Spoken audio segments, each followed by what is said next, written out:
y todas las participantes de este webinar. Tengo el gusto acá de estar acompañada con Sergio Ballardini, un especialista en temas de juventud y tecnología que nos acompaña a chicos.net desde hace muchos años en investigaciones, en estudios y en todo el trabajo de reflexión que tratamos de hacer sobre estos temas, de educar en la cultura digital. Bueno, voy a enmarcar un poquito esta actividad. Estamos lanzando la tercera edición de la diplomatura Educar en la Cultura Digital, que chicos.net realiza en conjunto con Aula Abierta y con la Universidad de Villa María de Córdoba.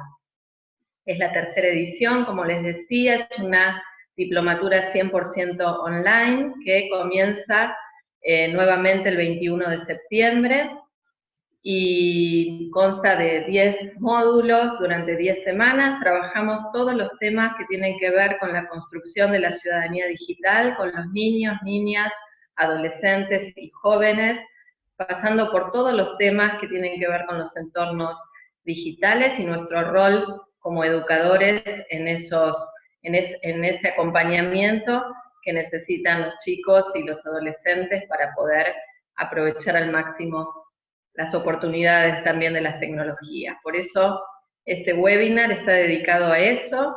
Junto con Sergio vamos a trabajar el tema de las tecnologías justamente para la participación. ¿Qué es participar? ¿No es cierto? Usando estas herramientas, estos nuevos medios. ¿Qué diferencias encontramos en el trabajo y cómo podemos incluir estas tecnologías y estos nuevos medios para empoderar a los chicos y aprovechar al máximo lo que nos pueden brindar? Así que bueno, lo introduzco a Sergio y les agradecemos mucho que nos estén acompañando durante esta tarde. Solamente una cosita más, que vamos a trabajar durante media hora acá conversando con Sergio, y luego la segunda media hora, a partir de las 6:30, nos pueden, o antes también, pueden empezar a mandar sus preguntas a través del chat, y vamos a trabajar con las preguntas la segunda media hora. Trabajamos hasta las 7 de la tarde. Muy bien.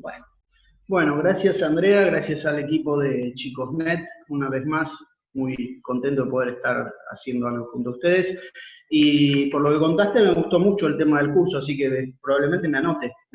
Y bueno, y para comenzar a conversar en algo que me gusta pensarlo en términos de un diálogo, no en términos de un desarrollo experto, sino en términos de un diálogo, una conversación, conversar alrededor de estos temas que me propusieron. También decir que pido disculpas anticipadas porque me van a ver toser en alguna ocasión. Vengo de una bronquitis de 10 días y todavía no me abandono del todo. Pero esperemos que poco.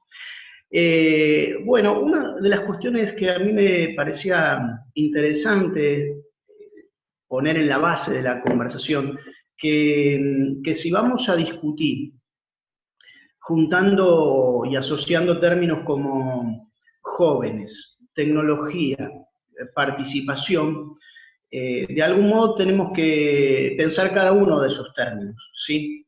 Entonces creo que hay una dimensión que es pensar qué concepción tenemos sobre las y los jóvenes, cómo pensamos a las y los jóvenes, porque según el tipo de sujeto que imaginemos o nos representemos, bueno, son distintas las consideraciones que luego deberemos hacer valer a la hora de pensar sobre la participación de jóvenes, chicas y chicos. La segunda cuestión es sobre el tema de la participación. ¿Qué estamos pensando? Porque en general son todos estos términos muy fuertes y sobre los que seguramente todos tenemos algo para decir. Casi es como si hablamos de la selección nacional, digamos, de física nuclear. No todo el mundo levanta la mano rápido para decir qué pasa en el núcleo atómico, pero si hablamos de juventud, si aparece el término jóvenes, todos sabemos o creemos que sabemos de qué estamos hablando y qué queremos decir. Lo mismo con participación. Así que está bien si podemos decir un par de cosas sobre eso, ¿sí? Y luego pensar entonces sí, qué link podemos establecer con el tema específicamente tecnológico. Así que, y para hacerlo de todas maneras breve, porque el eje de la charla tiene que ser la convergencia de estos términos y no hablar de un punto en particular, yo diría que si pensamos, o al menos en los términos que nosotros pensamos a las y los jóvenes, hacemos siempre referencia a un término que es imaginarlos como sujetos de derechos, ¿sí? La primera referencia en ese sentido es que si hablamos de sujetos, no hablamos de objetos, no pensamos a las y los jóvenes como objetos del deseo, del interés o de la proyección de los adultos, sino las y los pensamos como quienes están en condiciones y posibilidades, y bienvenido que así sea, desarrollar una autonomía en tanto tales, desde la cual, en todo caso, establecer un vínculo social y una construcción de tipo colectivo. Entonces, para nosotros son sujetos, ¿sí? Jóvenes, chicas y chicos son sujetos.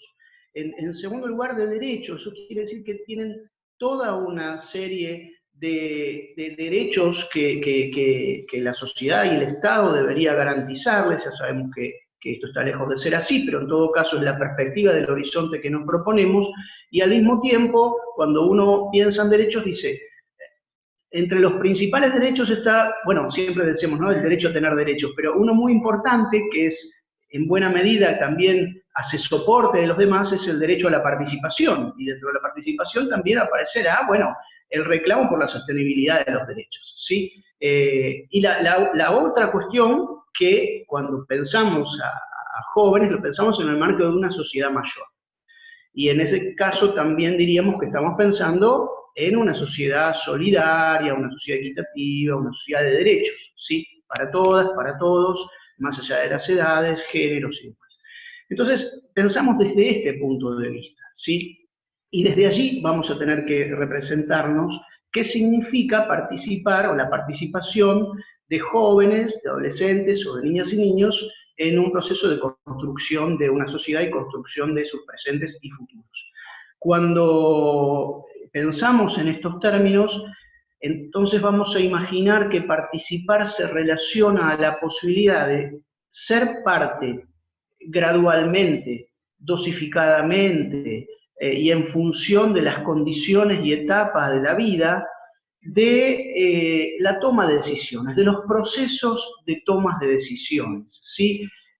Por supuesto, en proyectos, iniciativas y escenas completamente diversas, pero ser parte de procesos de toma de decisiones va a suponer implicancias, una serie de involucramientos graduales, que pueden ser tanto en intensidad como en extensión. Y ahí, en ese punto, vamos también, más allá de una u otra tecnología, a imaginar que hay distintas densidades participativas. Podemos pensar de una participación que se acota nomás a, bueno, a informar,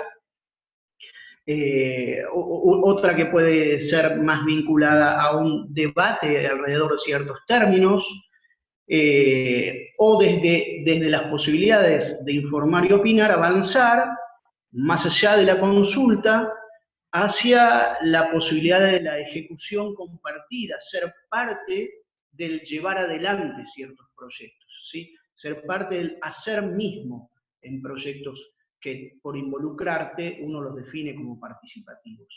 Entonces, en esa distinta densidad de formas de involucrarse en uno u otro proyecto, ya decíamos, informativas, de opinión, de consulta, o de ser parte del quehacer mismo, ¿no? Incluso desde la definición misma de la escena, de la construcción de la escena, sobre las cuales, en todo caso, vamos a invitar, a convocar, a participar a niñas, niños, o en las cuales los jóvenes se están activando y participando, y de alguna manera, bueno, son ellos el sujeto hasta productor de la escena de la que conversamos. Sí. Sergio, porque vos me decías que las tecnologías no son lo que nos van a traer la participación, ¿no? Sí. No es lo que nos va Bien. por sí solas, por sí mismas. Ese es el otro punto interesante. En eso me parece que es el punto donde, sí. ¿qué pasa antes, no? Claro, las investigaciones nos dicen en general que en primer lugar lo que tenemos que pensar, entonces, si nos imaginamos y deseamos que hayan sujetos participativos, ¿cómo se construye el interés para participar? ¿De dónde sale el interés? Y lo que las investigaciones nos marcan, en todo caso, que los intereses están más relacionados no a los canales tecnológicos específicos en los que se desenvuelve digamos, un proceso participativo, sino en la construcción de los temas, digamos, algo como la identificación que puede producirse en jóvenes alrededor de algún tema o de alguna escena, identificación, empatía, ¿sí? Proximidad y cercanía en relación al tema o a la escena que esté puesta en juego, la intensidad que un tema puede estar produciendo en la agenda pública. Por ejemplo, lo hemos visto en el mes pasado, o durante este mismo mes creo, que fue a principios de mes, todo el tema alrededor del proyecto de interrupción voluntaria del embarazo, ¿sí? En donde más allá de una u otra posición, uno pudo asistir, por ejemplo, a las marchas y las movilizaciones eran de cientos de miles de chicas, prioritariamente, yo diría chicas en este caso, pero también de chicos, de varones, muy jóvenes en su gran mayoría, que se comunicaban y que tomaban toda una serie de decisiones y que se organizaban también en las redes sociales y que finalmente convergía en un sitio offline, si uno quiere, ¿no? Como es la calle. Pero que el interés fue un interés que se fue construyendo, lo fue construyendo la sociedad, fue un interés que se fue construyendo en la agenda pública y que por distintas razones de la vida personal, doméstica, familiar, de gente, de pares, de otras jóvenes, de otros jóvenes, llegó a adquirir una empatía muy fuerte para poder para querer sumarse de alguna manera, una u otra, a participar de esta escena, en todo caso, del debate de la política pública, ¿sí? Pero con un debate de política pública con una incidencia que podía visualizarse como muy próxima e inmediata a la vida de las jóvenes. Entonces, las razones por las que se construyen los intereses siguen siendo razones vinculadas a cuestiones de posibilidad de identificarse, posibilidad de que sean temas muy próximos, cuestiones que suceden alrededor de las y los jóvenes, en este caso porque hablamos de las y los jóvenes, de sus comunidades, de sus familias, y la potencia que eso genera en términos de identificarse y construir empatía. Luego de esta cuestión, entonces viene la pregunta si las tecnologías de época, y en este caso ahí sí hablamos de las tecnologías digitales, facilitan o no, o en qué términos, o qué aporte pueden hacer precisamente para encauzar o canalizar el interés de participar o de alguna manera ser parte de alguna toma de decisiones. Mi impresión es que las tecnologías con que contamos hoy, además de sumar algún tipo de perspectivas que ya eran propias de otros modos de participar, que hoy podríamos llamar tradicionales, suman algunos elementos particulares, ¿sí? Entre esos elementos más particulares, yo diría que hay algunos que me gustaría señalar especialmente, como por ejemplo el tema de la transterritorialidad, ¿sí? La tecnología digital, la construcción de redes, permite establecer vínculos y construir relaciones alrededor de temas de interés con quienes no necesariamente estaríamos vinculados si se tratara solamente del mundo offline, del mundo analógico, ¿sí? Y eso hace muchas veces que podamos encontrarnos con otras y con otros que tienen intereses en común con nosotros, y que, bueno, están espacialmente a una distancia lejana de donde nosotros estamos residiendo. Pero gracias a la posibilidad de tener estas redes, y de alguna manera las y los jóvenes son residentes del mundo digital, de un mundo híbrido además, un mundo híbrido que convive y no reemplaza al mundo offline analógico, sino que construye algo nuevo en todo caso, ¿sí? Pero estas redes permiten entonces la construcción de cuerpos, de asociatividades transterritoriales que sí son propias a este tiempo presente que vivimos y a las posibilidades que ofrecen las nuevas tecnologías. Una segunda cuestión para mí es ya no de la espacialidad, sino de la temporalidad. Porque también el esquema del mundo digital y sus dispositivos nos permiten participar en distintas temporalidades. Nosotros podemos participar casi en un formato de streaming, en el mismo momento que las cosas están sucediendo, esto que estamos haciendo ahora, por ejemplo, claro. O podemos, no sé, mañana o pasado, porque en este momento tuvimos un compromiso, por la razón que fuera, nos interesaba, pero no podemos estar en este momento aquí. Mañana, pasado, podemos ingresar a cierto sitio en donde este diálogo va a estar subido y uno, en consecuencia, va a poder vincularse a lo que aquí estamos hablando en una temporalidad diferente. Incluso en otra podrá construir algo a partir de este insumo junto con otros, ¿sí? Entonces, las temporalidades, de alguna manera, se hacen más flexibles también, se desatan, ¿sí? Eso significa que tanto en los cuadrantes o las variables espacio-temporales, tanto el tiempo como el espacio adquieren características y potencias diferentes, que están muy lejos de aquel tiempo en donde eran algo rígido, estructurado y casi contenido en un solo momento y un solo vector. Hoy ese paquete está desatado y se proyecta en un alcance que uno ni siquiera puede concebir de hasta dónde llega. Entonces, tanto las cuestiones de tiempo como de espacio están muy abiertas en el mundo digital y también en las herramientas que permitan uno u otro modo de participación.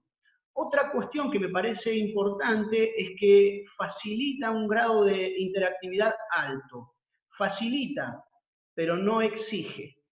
Es decir, cada quien puede sumarse a una escena que suscite su interés, pero eso no significa que uno tiene que estar en un rol pasivo y tampoco que uno tiene que ser el militante más activo, digamos, que uno puede asumir el tipo de intensidad en el compromiso que lo considere propio a su decisión, a su deseo y a sus ganas y posibilidades de participar en cierto tiempo y espacio. Entonces, la interactividad es muy importante porque a uno le da la posibilidad de ser sujeto y no solo objeto, le da la posibilidad incluso de ser parte de la construcción y de la producción de los contenidos que estén jugándose en esa escena y no solo consumir alguna consigna en relación a lo que esté en juego. Y bueno, y hay otras características propias de esta tecnología, como puede ser la respuesta rápida también, ¿no? Muchas veces la inmediatez, el hecho de estar muy próximo a la escena y tener la posibilidad entonces de en ese momento decir algo, porque quizás después no esté, pero es un modo de no perderme el momento, el presente en donde algo está sucediendo. Y estar y ser parte del presente en donde algunas escenas muy intensas suceden, también resulta muy atractivo. Y eso seduce a ser parte de ese juego, aunque después, como digo, la intensidad de esa participación, y está bien que así sea, quede en manos y esté regulada por el sujeto que se involucra. Sergio, y si tuviéramos que bajar esto un proyecto, ¿qué etapas tendría que tener un proyecto de participación que termine usando las tecnologías para visibilizar una causa o movilizar a otros chicos en un tema? ¿Cómo te parece que debería ser ese proceso en la escuela? Bueno, en la escuela yo diría que nuevamente ahí tenemos como distintos ámbitos a considerar, o distintas dimensiones a considerar. Una es la dimensión de cómo las y los adultos, en este caso, en su rol en tanto docentes, estimulan, facilitan la posibilidad de que las y los jóvenes o niños y niñas en su rol de estudiante, que no es lo mismo reducido al rol de estudiante o alumno, puedan ser parte de proyectos en donde sientan que su esfuerzo está valiendo en la construcción de algo, ¿sí? Y en ese punto, bueno, por supuesto, hay distintas densidades participativas, como decíamos, desde la información, pasando por la opinión, hasta ser parte de, pero creo que hay distintos ámbitos que pueden desarrollar dispositivos a los que convocar a las y los alumnos. En algún caso, propios de las disciplinas o las materias o las temáticas que estén en juego, en otros casos vinculados a la producción de algún tipo de recurso vinculado a comisiones o cursos específicos, en otros casos trabajos que pueden atravesar distintos grados o distintas comisiones o distintos años. En algunos casos, entonces, áulicos, proyectos áulicos, en otros transáulicos, y en otros, diría, más propios de la misma escuela como institución, más allá de unas u otras grupos y años y aulas, las y los alumnos y estudiantes participando en su conjunto de aquello que resulta la vida de la institución escolar. Y finalmente también la posibilidad de pensar desde la escuela hacia el afuera de ella, ¿sí? Entonces, son como distintas dimensiones que la escuela puede trabajar para gradualmente ir integrando desde muy tempranamente. Diría, proyectos de participación infantil, no proyectos de participación juvenil, recién cuando están en la escuela secundaria avanzada, sino que muy tempranamente la escuela, los docentes, están en condiciones de invitar a ser parte de distintos proyectos a sus alumnas y a sus alumnos. Como dije anteriormente, por supuesto, eso tiene que ver con en qué etapa de la vida están las niñas y los niños, cuál es su desarrollo evolutivo cognitivo y emocional para poder participar con una u otra intensidad y modalidad de los distintos proyectos. Estos son roles claramente de los docentes, son las y los adultos quienes están en condiciones y posibilidad de alentar, estimular, desarrollar este tipo de iniciativas. Por supuesto, acompañados de la institución, ¿sí? Es mucho más difícil, aunque sabemos que hay experiencias muy bonitas, es mucho más difícil cuando lo hacen docentes en términos, bueno, individuales, ¿sí? Siempre cuando aparece el estímulo de la institución y la posibilidad de trabajar colectivamente y en alianza con otros docentes, se hace mucho más rico y tiene una potencia mucho mayor. Pero en todos los casos creo que ahí hay una tarea muy grande, que es una tarea esencialmente de construcción educativa, social y cultural. Con el tiempo y avanzando, por supuesto, esto se vincula una vez más a la posibilidad de desarrollar herramientas tecnológicas. Entonces, en las escuelas podrán desarrollarse wikis, pequeñas películas, pequeños videos, podrán desarrollarse portales, podrán desarrollarse diarios o parques de imágenes en Instagram, y para todo eso en general no hace falta ser especialista en programación de nada. Alcanza con el uso de las herramientas que socialmente utilizamos a menudo. Sí, claro, podemos encontrar algún joven, alguna joven experta un poco más en algún tipo de herramienta que nos sugiera en todo caso la posibilidad de utilizarla para un desarrollo complementario y en ese caso bienvenido y todos aprenderemos de eso.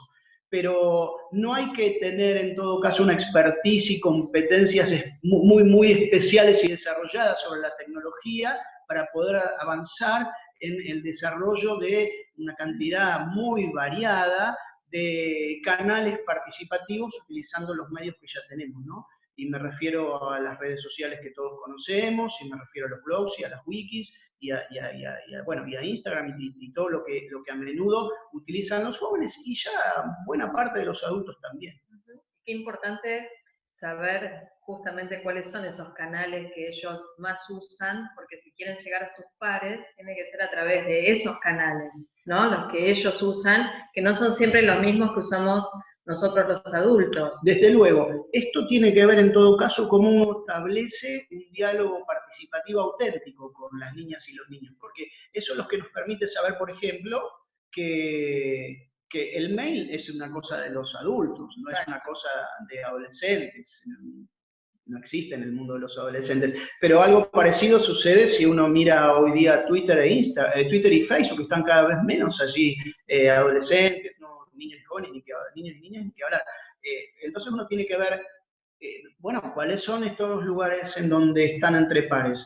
No hay que ser un especial investigador para eso. Lo que hay que tener es una vocación de diálogo y de conversación y de escucha con niñas y niñas, y ellos nos sabrán decir cuáles son los lugares y nos propondrán en estos dispositivos, en estas aplicaciones, en estas redes, en estos portales, cómo construir allí, en lo específico, esas narrativas que se desarrollan dentro de la institución, pero que hay algunas competencias que ellas han aprendido por vías más informales que formales. Muy bien. ¿Te parece que vayamos tomando algunas preguntas que nos están haciendo? ¿Cómo no? Que te están haciendo a vos, más que nada. Vamos. Desde Cali, justamente, te están preguntando, alguien que trabaja con adolescentes, a ver si veo el nombre, Ariel. Trabajo con adolescentes y es complicado construir un interés genuino de participación y empoderamiento. Es más fácil usar las tecnologías para el esparcimiento y el aprendizaje, pero para la participación no sé cómo lograrlo. Es cierto eso. El primer punto, las cosas que principalmente hacen las y los adolescentes en relación al uso de las redes, es lo que siempre hicieron en sus vidas cuando no existían las redes, ¿sí? ¿Esto qué es? Bueno, son sitios de encuentro entre pares, son sitios para juntarse, son sitios para estar informados de qué hacen unos y otros. Hoy día el vínculo es un vínculo tecnosocial, entonces si a mí me preguntan qué es lo primero que hacen niñas y niños, adolescentes con el uso de la tecnología, mi primera respuesta es tratar de estar juntos, y eso es fundamental. Si uno es niño, niña, adolescente, probablemente una de las cosas más importantes, si no la más, después del afecto de padres y madres, es sentirse queridos y ser parte con otros, ¿sí? Tener amigas, tener amigos, encontrarse, hacer cosas juntos. Y las redes y las tecnologías digitales hoy, bueno, precisamente son un campo privilegiado para eso. Entonces está muy bien que sea en primer lugar campo de encuentro, y ahí hay, desde luego, esparcimiento, entretenimiento, pero no solo, también lo que uno encuentra allí, que son utilizadas, y bastante, para cuestiones que tienen que ver con el aprendizaje.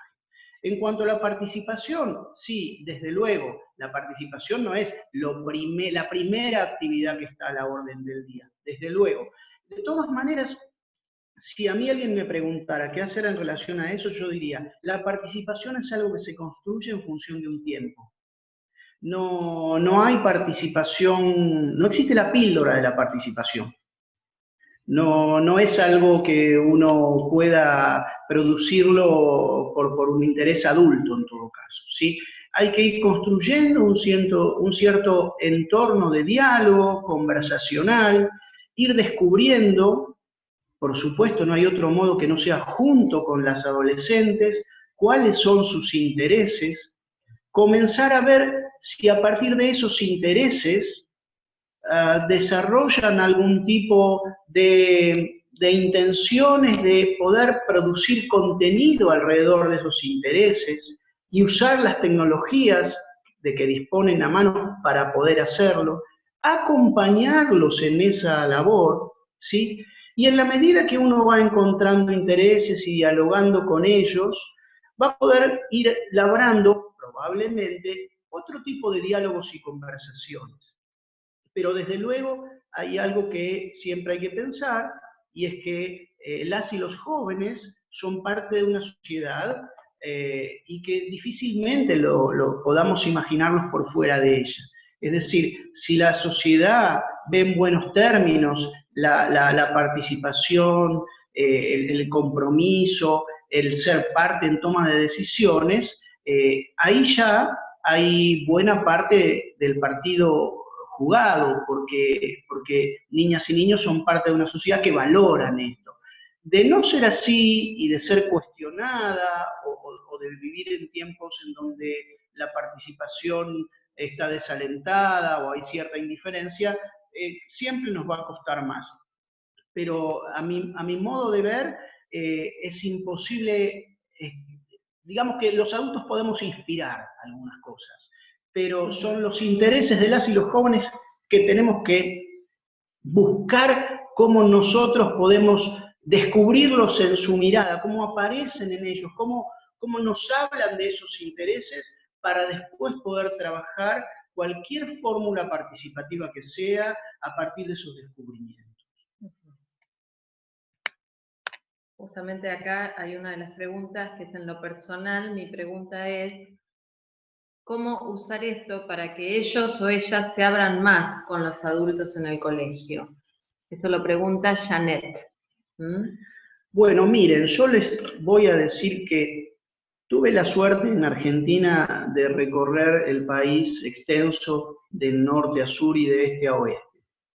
Tomé muchos grupos focales, hice entrevistas a niñas, niños, adolescentes, pero privilegiadamente, muchos años hice esto.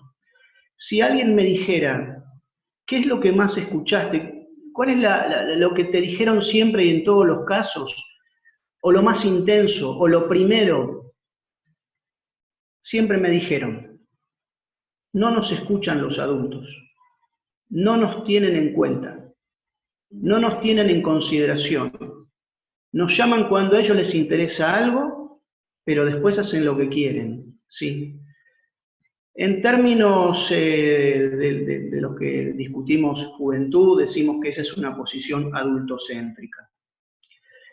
Cuando las niñas y los niños descubren, ven, advierten, sienten que él o la adulta que está enfrente los quiere escuchar, que en realidad los quiere a ellos, ¿sí? Los quiere, y por eso los quiere escuchar. Quiere saber qué piensan, qué sienten, ¿sí? Qué intereses tienen. Cuando sienten esto, se abren sin que uno deba tener alguna tecnología en particular para producir esa apertura. Mi experiencia siempre ha sido esa. Por supuesto, hay niños y niñas, ellos pueden dar cuenta, yo diría, de cuántas veces las y los adultos las han invitado aquí o allá en formatos de participación cosmética, ficcional, en donde en realidad no se trataba de buscar esa participación, sino de poner algún ornamento a proyectos que son adultos. Entonces yo diría, antes que nada, escuchar de verdad, abrirse el adulto más que nada, no pensar en abrir de niñas y niños. Los adultos se abren a escuchar, a conversar, a oír. No es fácil tampoco, porque cuando uno se abre a escuchar, a veces lo que escucha no es lo que uno quisiera. No siempre son cosas bellas y bonitas, a veces uno escucha el dolor también. Pero hay que construir confianza. La confianza solo se construye en función del tiempo. Y eso es una actitud y una posición que los adultos sería bueno que cosechemos, ¿no? O que sembremos en todo caso. Estoy convencido que si la posición del adulto es esa, finalmente aparece y se construye y es un vínculo maravilloso con las niñas y los niños. Pero no es algo que suceda de un día al otro, por más buena voluntad que el adulto pueda tener, lleva tiempo. Niñas y niños tienen experiencias negativas con los adultos en función de estos temas. Y quiero agregar, para ser claro en esto, de ninguna manera estoy promoviendo el adulto amigo, ¿eh? De ninguna manera. Lo que estoy diciendo es un adulto que escucha de verdad. No un adulto, acá decimos por lo menos maestro ciruela, el que le señala con el dedo, ¿sí? Que es justo, que no, o que debe o que no debe hacer. No el adulto que presupone que ya sabe qué es lo que va a necesitar ese niño o esa niña, ¿sí? Entonces, un adulto que no es amigo, no es un par, no es un igual. Lo peor que puede hacer es plantearse en una situación de igual, porque niñas y niños necesitan de adultos que los protejan, además, que los orienten. Eso solo se puede hacer si uno está en una posición distinta y no está igualado a un niño o una joven, pero ciertamente distinta a la del adulto que tantas veces se pone en una posición rígida de señalar, de un saber a priori, que no escucha con autenticidad aquello que es propio del interés o el sentir de las niñas y los niños. ¿Te parece que leamos algunos comentarios? Sí, cómo no. Bueno, dice, me parece que los docentes tenemos que crear canales de participación como parte de nuestras programaciones didácticas, nos dice Luis.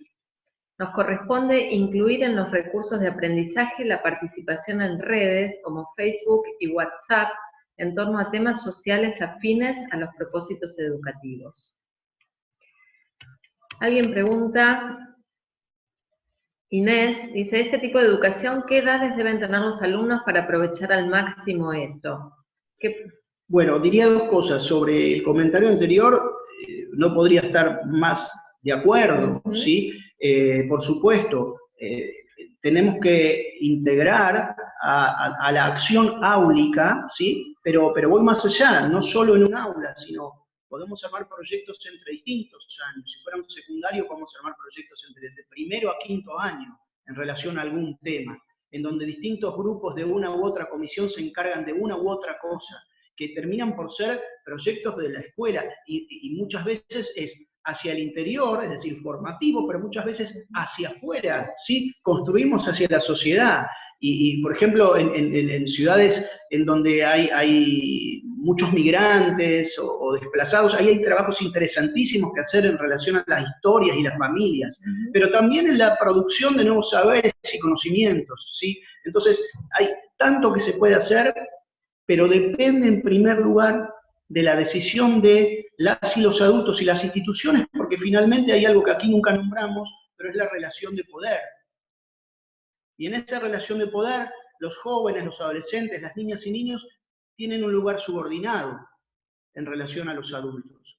Entonces, este poder que los adultos tenemos sobre las generaciones más jóvenes, tenemos que utilizarlo y aplicarlo con muchísimo cuidado, de modo productivo, sin igualarnos, pero como decía antes, reconociendo en tanto sujeto a niñas, niños, adolescentes y jóvenes. Sí. ¿Puedo dar un ejemplo de esto que decías, del trabajo dentro del mismo aula o de los chicos hacia el resto de la escuela y hacia afuera? Nosotros trabajamos mucho con el proyecto de promotores de la ciudadanía digital, ¿no? Programa de promotores de la ciudadanía digital, que lo pensamos desde este punto de vista de la participación. Justamente, primero trabajando con un pequeño grupo que se pueda apropiar de esa temática, sacar lo que ellos saben, poder informarse más a través de talleres específicos, para que después puedan ellos ser los promotores de ese tema para el resto de la escuela, a través de distintas actividades que ellos mismos van, ese grupo de promotores formado por alumnos y docentes, arman las actividades con las que quieren alcanzar a todo el resto de la escuela. Por ejemplo, feria de tecnología, una jornada de juegos que tienen que ver todos con el tema de cuidados en Internet. Y después también para afuera. Son las mejores modalidades, son las que integran de verdad, son las que hacen participar más auténticamente. No estoy diciendo con esto que no haya otras modalidades que no se puedan utilizar. Se pueden utilizar también y pueden ser útiles también. Pero la más fuertemente comprometida, auténtica, es esa que incluye a niños, niñas y adolescentes, pero los incluye en todo el proceso, ¿sí? Los incluye en el proceso de la conversación inicial misma alrededor de qué se trata esta escena, la que fuera. ¿Qué es lo que está sucediendo? ¿Cuál es el tema o el problema, si es que uno lo puede expresar en esos términos, que está aquí?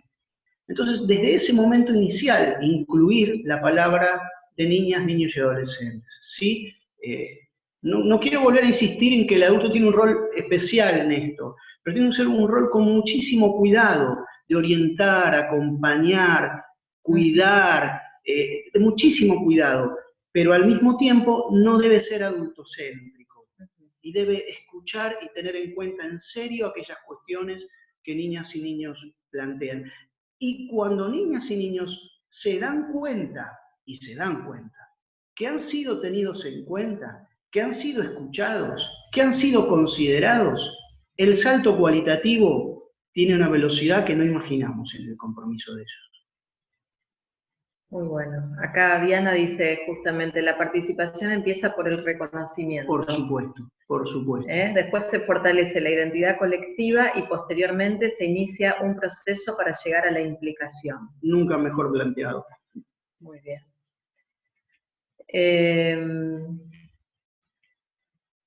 Desde Valencia, Venezuela, interesante la acotación de involucrar desde la etapa infantil a partir de proyectos destinados para la participación. Bueno, sobre eso, por ejemplo, un comentario. Me ha pasado más de una vez que algún docente plantea en el secundario la dificultad cuando abre alguna instancia participativa para, en sus términos, que los jóvenes se involucren o participen productivamente, es más, que no termine en una cosa así más de tipo caótica, ¿no? Y entonces su conclusión es, bueno, no se puede participar, porque miren lo que pasa cuando uno llama a participar. El punto es que la participación no está en un cromosoma, no viene con el ADN. Es algo que a participar se aprende participando. Entonces, cuanto más tempranamente involucremos en acciones participativas a niñas y niños, y repito, en función de su evolución cognitiva y emocional, nos vamos a involucrar en un proyecto en los mismos términos a un adolescente de 15 o 16 años o a una niña y un niño de 6 o 7 años, ¿sí? Son cosas diferentes, no se las puede homogeneizar, son cosas distintas. Pero si uno puede comenzar a involucrarlos en procesos de participación tempranamente, cuando llegan al secundario, son una cosa extraordinaria. Y uno lo ve incluso porque cuando en el secundario organiza alguna actividad participativa, es clarísimo la diferencia en cuanto al capital cultural que tienen para desarrollar actividades o iniciativas, aquellos y aquellas jóvenes que participaron previamente de más jovencitos o de niñas y niños en organizaciones sociales o en los scouts o en donde sea o en una parroquia, de aquellos que nunca lo hicieron. Quienes participaron previamente de más pequeños tienen una capacidad de hacer y de organizar y de avanzar que por supuesto otros adolescentes se quedan mirándolos. O bueno, para no quedarse sin hacer nada, entonces se dedican a otra cosa. Por esa razón es importante comenzar a involucrarlos desde muy tempranamente. Por supuesto, todo dicho en términos de que deseamos construir una sociedad de derechos ciudadana, y para que lo sea, inevitablemente tiene que ser activa en términos participativos. Bueno, la verdad que hay comentarios todos muy con mucha empatía en relación a favorecer la participación. Los proyectos institucionales entre los diferentes niveles y con una mirada comunitaria es lo que en mi experiencia fortalece los vínculos y mejor aprendizaje brinda, nos dice Andrea. Y es socialmente muy productiva en términos valóricos, además.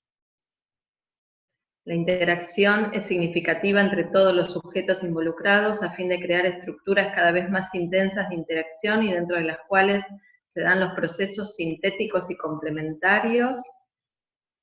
Es cierto, les cuesta mucho aprender a esperar su turno, dice también, a tolerar al otro, pero vale la pena insistir porque hablándoles y explicándoles una y otra vez van adaptándose gradualmente. Y por supuesto yo quisiera decir acá que además... Pasaron mi pregunta sin contestar, dice alguien. Bueno, perdón, voy tomando alguna. A veces sí, además yo cuando empiezo a hablar quizás me meto en un tema y me queda en mi memoria del otro así perdido. Pero quisiera decir también que hay distintas formas, distintas metodologías participativas que uno puede aplicar en distintos grupos sociales, ¿sí? Y también niñas y niños, hay modos de participar diferentes. No pensemos siempre en un adulto organizando en un sentido más clásico, ¿sí?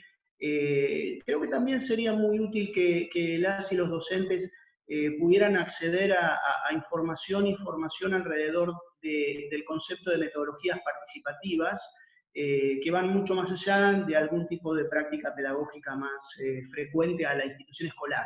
Eso me parece que sería interesante hacerlo, ¿sí? Y después, como digo, bueno, estas cosas tienen que empezar a hibridizarse con canales de participación más tecnológicos. Entonces estarán los más tradicionales offline, los nuevos, los novedosos, online, digitalizados, y hay que ver cómo uno puede ir construyendo un híbrido entre unos y otros. A veces serán más atractivos los proyectos en canales digitales y serán más interesantes y para la subjetividad de niñas y niños o de adolescentes serán más atractivos. En otros casos van a ser probablemente complementarios de metodologías más de carácter tradicional y bien, hay que ver y hay que conversar en cada caso y hay que hacer una reflexión sobre en qué momento se trata de una tecnología, en qué momento se trata de otra o de ambas o cómo interaccionar y tal vez con un grupo te funciona mejor un tipo de tecnología y tal vez con otro te funciona mejor otro y está bien que así sea. Creo que en este punto respondes un poco a Inés, que nos decía que no le contestamos, que ella pregunta justamente sobre niños con condiciones de aprendizaje especiales. Me parece que esto responde un poco a eso. Sí. ¿Existe algún programa, dice, ya creado para apoyar a este tipo de alumnos, para ayudarlos a un aprendizaje más óptimo? Bueno, a ver, lo que yo sé en todo caso, ¿sí? Si hablamos de chicas y chicos con capacidades diferentes, sí, hay ya programas y herramientas tecnológicas que existen y que facilitan en todo caso la labor o las labores en función de tareas que en algunos casos puedan ser educativas o en otros casos sociales o culturales. Existen estas herramientas, ya existen. No están, digamos, difundidas en los términos que todas las otras herramientas con las que a menudo nos desenvolvemos. Pero sí, es cierto y ya existen. Ahí no soy experto en eso, pero sí sé que existen y diría que habría que moverse en el campo de la gente que trabaja específicamente con este tipo de circunstancias, porque allí están estas herramientas y sería más que bueno utilizarlas, ¿sí?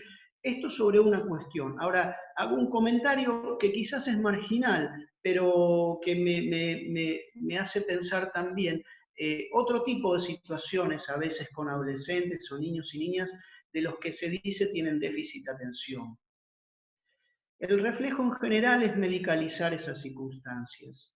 Mi impresión personal es que en términos generales estos déficits de atención no se deben a cuestiones propias del sujeto como para ser trabajadas con medicación, sino que tiene mucho más que ver con el entrenamiento que las nuevas tecnologías proveen y que hacen que hay ciertas funciones cognitivas que estén más entrenadas que otras, ¿sí? Entonces se entrenan más, se entrena menos la memoria, menos la atención focalizada, más una atención que corre de un lugar a otro permanentemente.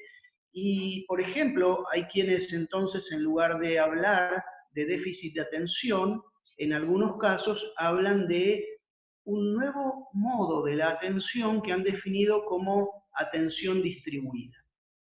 Dicho lo cual, por supuesto hay que estudiar cada caso y es probable, seguramente, que habrá algunos niños y niñas que tengan un déficit de atención que requiera, sí, algún tipo de medicación.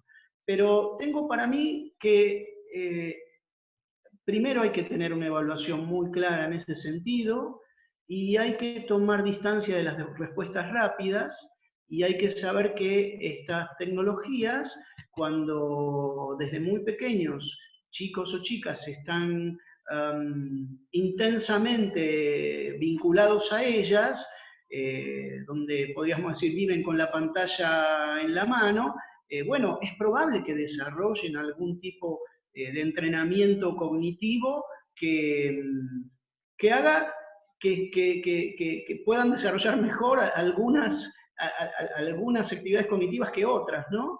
Incluso, por ejemplo, hoy sucede, probablemente más de uno o de una de ustedes lo habrán podido ver, si es el caso que trabaja en jardines infantiles, que niñas y niños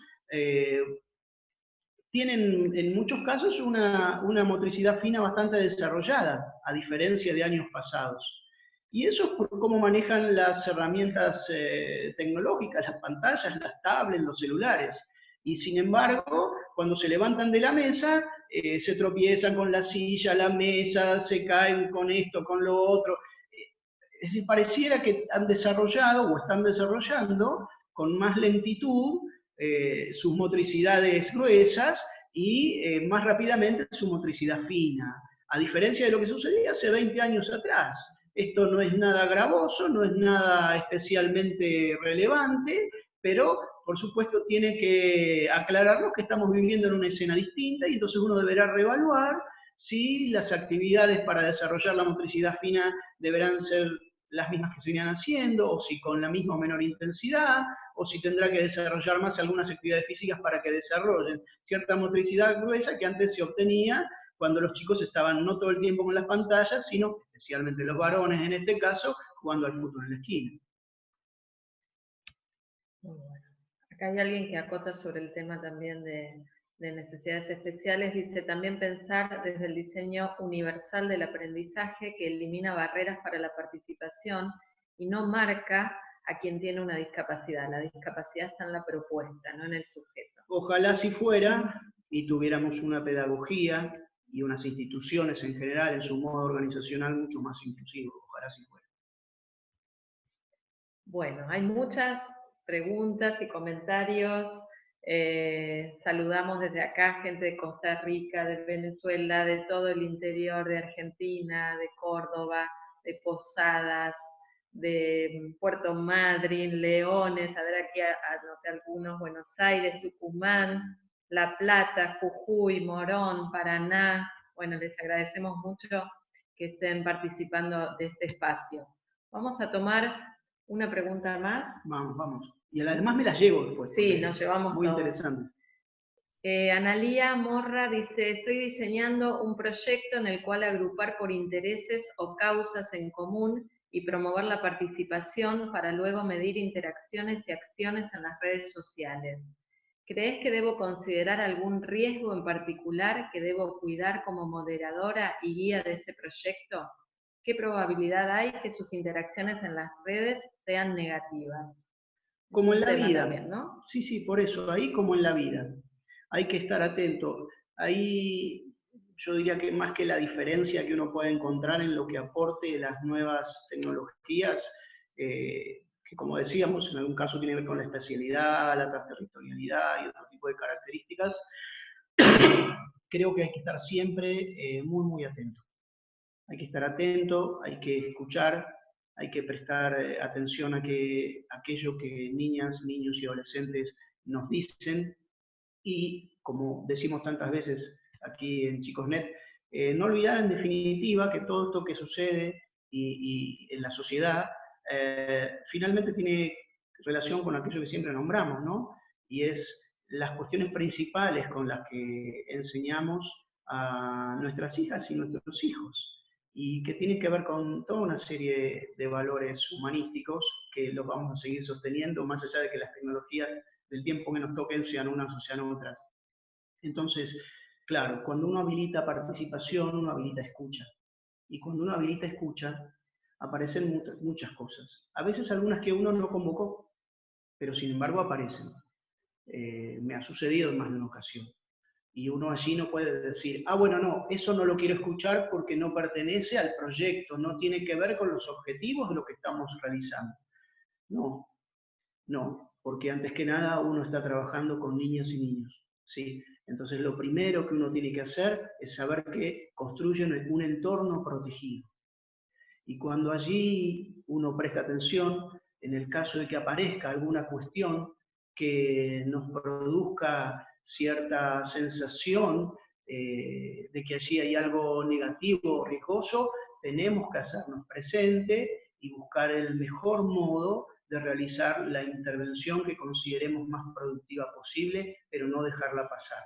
Si los proyectos son institucionales, ahí tenemos una institución que nos tiene que acompañar, pero no tenemos que dejarlo pasar, tenemos que estar muy atentos y saber que cuando convocamos estamos construyendo un entorno para el trabajo de niñas y niños que debe ser siempre un entorno protegido. Pero que a su vez es público, ¿no? Depende de sus alcances, pero yo, como aquel que lo desarrolla y lo constituye, tengo que construir las condiciones para que sea protegido. Y en ese punto, el modo en que yo me posiciono frente a eso y estoy atento y estoy escuchando y tengo que responder y dar cuenta de lo que allí sucede. Y sí, es una responsabilidad de la institución o los docentes adultos que estén allí llevando adelante este proyecto, por supuesto, sí. Pero es parte de la vida, ¿no? Es parte de lo que, el aprendizaje justamente de a responder a esas situaciones que se les van a aparecer. Como nos sucedía antes cuando no existían estas tecnologías digitales y también actuábamos, o en el mejor de los casos, actuábamos o deberíamos haber actuado en esos términos. ¿Sí? Muy bien. Bueno, Sergio, un gusto tenerte acá. Vamos a ir dando por finalizado el webinar. Muy bien. ¿Te parece? Para mi gusto también. Así que bueno, de verdad que me voy a llevar todas las preguntas para leer. No, no es una broma, no es una cosa demagógica, me la voy a llevar de verdad. Totalmente. Porque pensar en todos los casos. Totalmente, tenemos acá mucho para reflexionar y para responder. También nos pueden escribir a info@chicos.net con sus consultas, a Sergio, a chicos.net, a mí, por el tema también de aula abierta. Y bueno, y los esperamos a todos. Este webinar queda grabado. También van a poder acceder a través de aulaabierta.info o a través de chicos.net. Así que como nos permiten estas tecnologías asincrónicas, con todas estas posibilidades de estar ahora en tiempo real, pero después también... Y desde cualquier lugar. Desde cualquier lugar y no en tiempo real. Bueno, les agradecemos mucho y los saludamos desde aquí, desde Buenos Aires. Un gusto haber participado con ustedes en este encuentro y especialmente agradezco a Sergio en nombre de chicos.net, de Aula Abierta. Bueno, muchas gracias a ustedes. Que hayas estado acá. Hasta luego. Gracias.